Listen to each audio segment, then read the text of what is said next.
What's up guys, welcome back to another discussion video, and in this video we're going to be talking about PlayStation 4 and Nintendo Switch.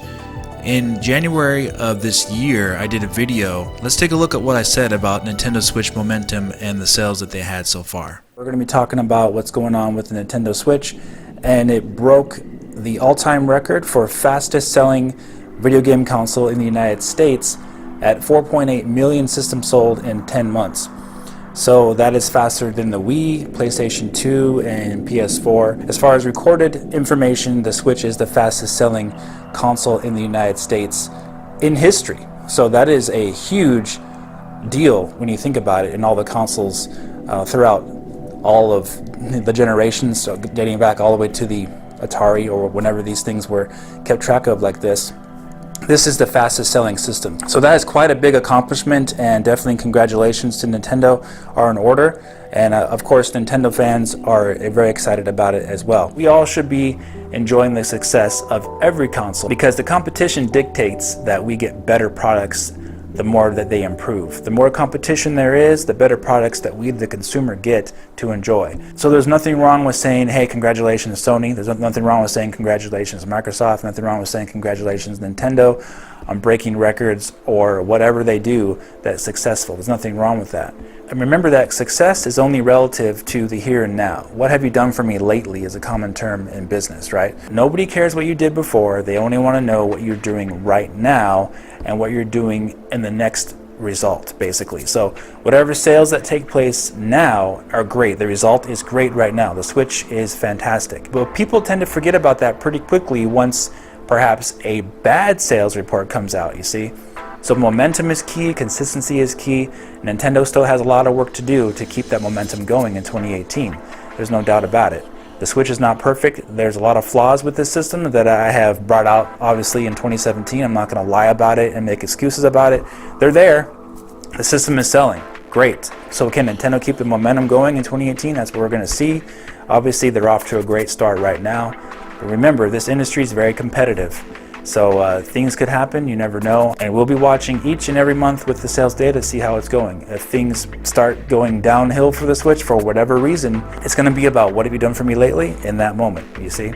That's just how the industry works. Now in those circumstances, obviously, people tend to do what? They tend to blame what is wrong with the system. So any flaws with the Switch right now that have not been addressed, if anything happens in 2018, I guarantee you there's going to be people blaming those flaws for the sales lacking, you see. So basically my advice is to be cautiously optimistic about Nintendo and the Switch. They're doing a great job right now. Be cautiously optimistic. Don't be overconfident, because really, you know, it's been 10 months and the Wii U is a huge failure.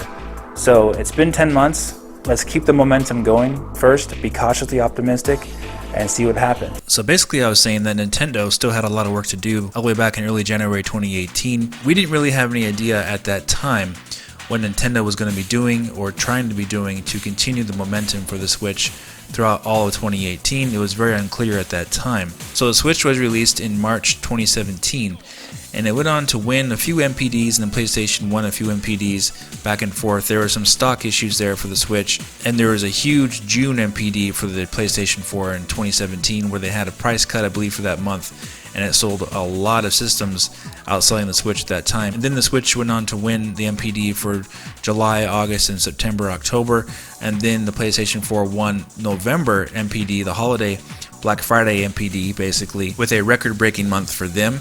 And then in December, Nintendo came back and won the NPD for the Switch. And then in January, of course, like we said, they won the NPD again. But that was it.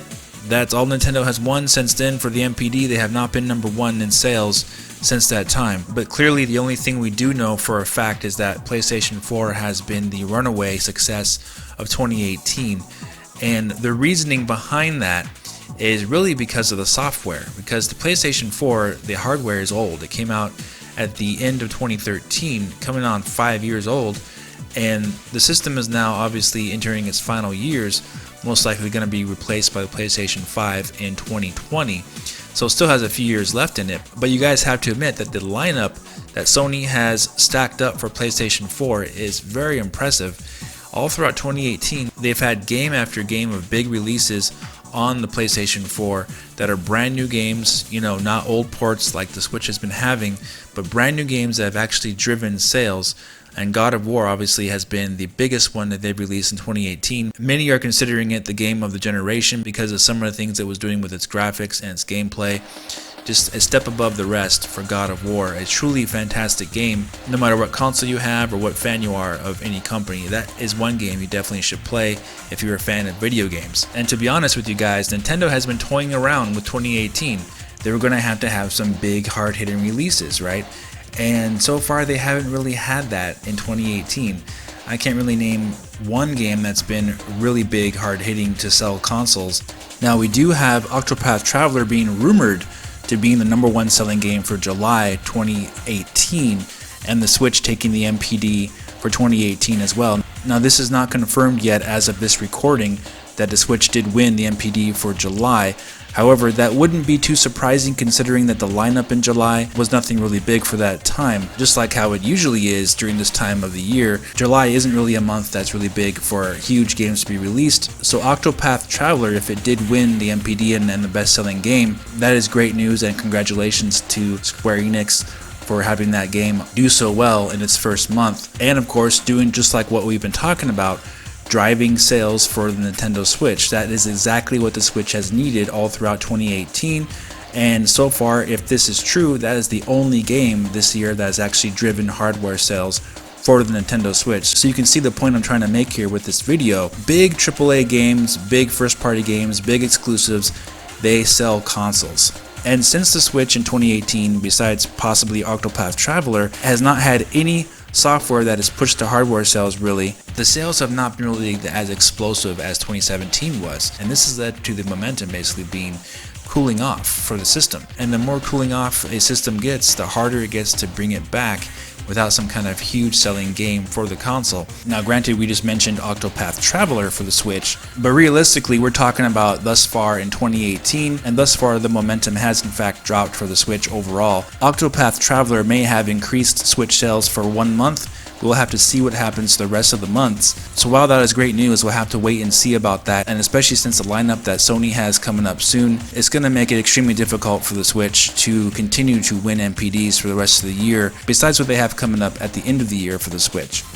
And really the only game they have coming up is going to be Smash Brothers and Pokemon in November and December. But the competition, like we talked about in January, the competition dictates what is going to happen. And the competition right now is a PlayStation 4, to be honest with you. It has all the hard-hitting, heavy releases, and it has what might be the biggest release of the year in Spider-Man, which seemed like the biggest game at E3. People didn't really talk about it being the biggest game, but from what I noticed, it seemed like it was the biggest game they had at E3. Sony has been slowly building momentum for PlayStation 4 in 2018. They started out with Monster Hunter World and Dragon Ball FighterZ all in the same month in January. Then it carried into February with Shadow of the Colossus remake, and then it carried into April with God of War, and then in May they had Detroit Become Human, and now they're having Spider-Man coming up in September. But God of War has really driven sales for PlayStation 4 for months now. So it's one of those games that has really been one of those type of things like a Splatoon 2 or Super Mario Odyssey or Mario Kart 8 or Breath of the Wild for the Nintendo Switch in 2017. God of War has really done that for PlayStation 4 in 2018. However, the momentum is with Sony right now. It is not with Nintendo due to the software releases. So it still shows how important it is to have key software titles that really sell consoles, and Sony has gotten that right with the PlayStation 4 in 2018. They had an off year in 2017. They only had Horizon Zero Dawn, and they had Uncharted Lost Legacy was really the only games they had to push the console, and they were way spread out. Horizon Zero Dawn was released in late February 2017, and then Uncharted Lost Legacy was released all the way towards the fall 2017.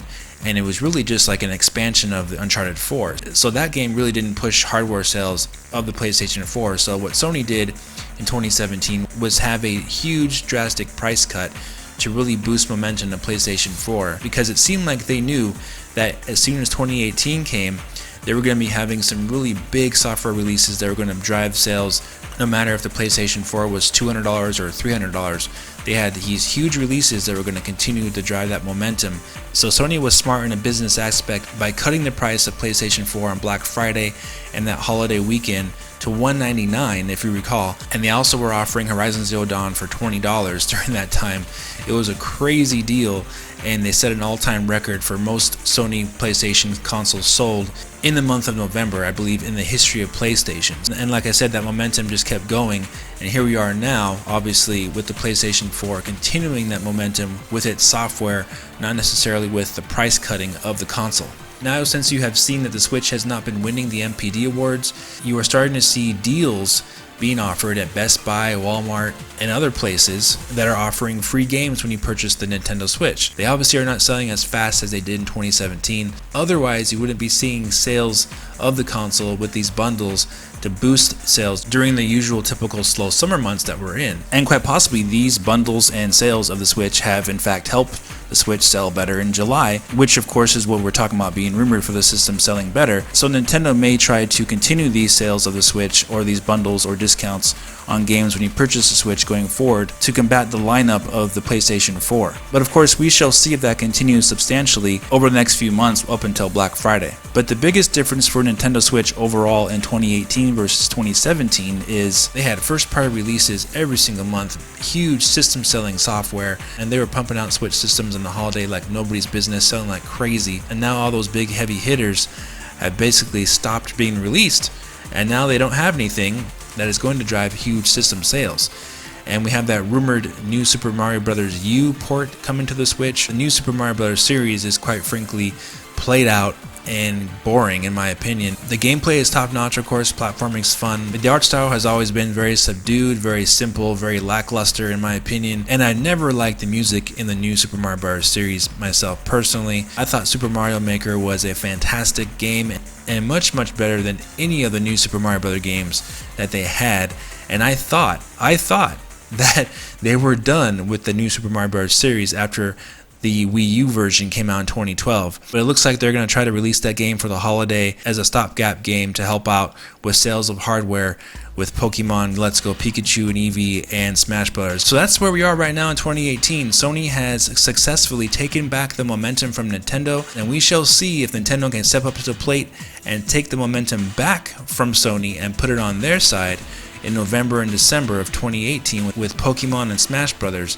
Can they do it? Well, that's what we're going to find out, and we'll be talking about it, I'm sure, on this channel when we see the holiday results. Alright guys, let me know what you think about all this in the comment section. If you did enjoy this video, please hit the like button, subscribe for more, and follow me on Twitter, and I'll talk to you very soon in the next video. Have a great day.